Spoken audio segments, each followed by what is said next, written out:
Everyone, তো আজকে আমরা দেখবো প্রাইমারিতে এবং সামনের প্রাইমারি পরীক্ষা। তো আমাদেরকে খুবই গুরুত্বপূর্ণ অঙ্কগুলো করতে হবে, যেগুলো পরীক্ষাতে বারবার আসছে। হ্যাঁ, এটা খুবই গুরুত্বপূর্ণ অঙ্ক, এগুলো বারবার করতে হবে। তো এই পরীক্ষাতে এই প্রশ্নটি আসছে বিসিএস বনস্পতি পরিবার পরিকল্পনা মন্ত্রণালয় এবং কি খাদ্যতে এই প্রশ্নটা আসছে। তো এখানে কি বলা হচ্ছে, দেখো একটি দ্রব্য 180 টাকায় বিক্রয় করা 10% ক্ষতি হলো। তো দ্রব্যটি 180 টাকায় বিক্রয় করে তার জন্য 10% ক্ষতি হয়েছে। হ্যাঁ, তো দ্রব্যটির ক্রয় মূল্য কত? আমরা শর্টকাট শিখবো না, আমরা বেসিক থেকে শিখবো, ঠিক আছে? তো তো আমরা কি 10% ক্ষতিতে আমরা আগে বিক্রয় মূল্য বের করে ফেলবো। 10% ক্ষতিতে বিক্রয় মূল্য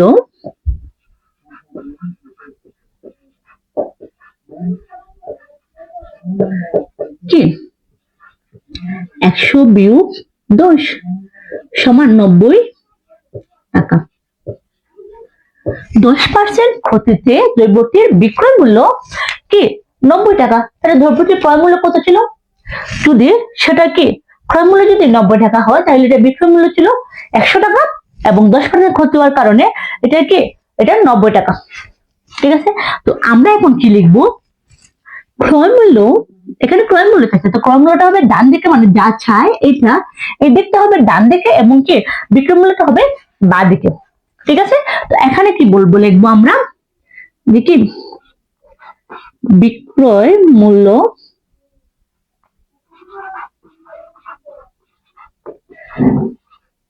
বিক্রয় মূল্য 90 টাকা হলে, বিক্রয় মূল্য যদি 90 টাকা হয় তাহলে ক্রয় মূল্য কত? ক্রয় মূল্য হবে 100 টাকা। ঠিক আছে, বিক্রয় মূল্য 90 টাকা হয় তাহলে ক্রয় মূল্য 100 টাকা। ক্রয় মূল্য 100 টাকা। বিক্রয় মূল্য যদি 90 টাকা হয় তাহলে ক্রয় মূল্য কত ছিল? 100 টাকা ছিল। সে 10% ক্ষতি হয়েছে, তাই জন্য এটা কি সে 10% ক্ষতি হওয়ার কারণে 190 টাকায় বিক্রি করছে, কিন্তু এটা ক্রয় মূল্য ছিল 100 টাকা। তো আমরা আগে 1 টাকায় বার করব।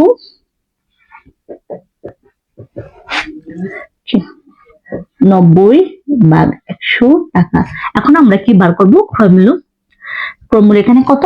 180 টাকায় বার করবো। ঠিক আছে, বিক্রয় মূল্য যদি 180 টাকা হয় তাহলে ক্রয় মূল্য কত হবে? 90 100 গুণ 180। তো এঠায় এঠায় কাটা, 9 2 18 সমান 200 টাকা। তো আমরা তো আবার বুঝি, একটা দ্রব্যকে 180 টাকায় বিক্রয় করা তার 10% ক্ষতি হয়েছে। দ্রব্যটির ক্রয় মূল্য ছিল কি? দ্রব্যটির ক্রয় মূল্য ছিল 100 টাকা। 10% ক্ষতি হলে তার বিক্রয় মূল্য 90 টাকা, মানে 10% ক্ষতি হচ্ছে 180 টাকায় বিক্রয় করার কারণে। তো এখন দেখবো 180 টাকা যদি সে বিক্রয়, তাহলে তার কত টাকা কি হয়? ক্রয় মূল্য ছিল। তো 180 টাকা যদি তার বিক্রয় করে, তাহলে ক্রয় মূল্য ছিল কি 200 টাকা। এটা আমরা এমনিতে আমরা বুঝি। আচ্ছা ধরো, তোমাদেরকে আমি আরেকভাবে বুঝাই শর্টকাট।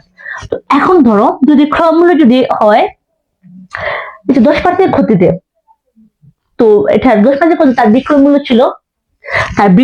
ছিল 90 টাকা, তার 10% ক্ষতি হয়েছে, মানে 100 টাকা তার 10% ক্ষতি হয়েছে। এখন কি যে 200 টাকা তার যদি বলে আমি 20% ক্ষতি হয়েছে, মানে 10 যোগ কি 10, মানে 180 টাকা যদি 10% ক্ষতি হয়, তাহলে 200 টাকা কত পার্সেন্ট করতে? 20% করতে হবে। 200 টাকায় 20% করতে হবে। ঠিক আছে, তো 180 টাকায় তার ক্রয় মূল্য ছিল 200 টাকা। 150 টাকা 80 টাকা যদি তার বিক্রয় করে, তাহলে এটা ক্রয় মূল্য ছিল অবশ্যই 200 টাকা। কারণ তার যদি 100 টাকা যদি ক্রয় করে, তাহলে তার বিক্রয় মূল্য ছিল 90 টাকা। তাহলে 180 টাকা, মানে 200 টাকা যদি হয় ক্রয় মূল্য, তাহলে তার অবশ্যই তার বিক্রয় মূল্য ছিল 180 টাকা। এদিকে 10 বিয়োগ এদিকে 10 বিয়োগ সমান 180।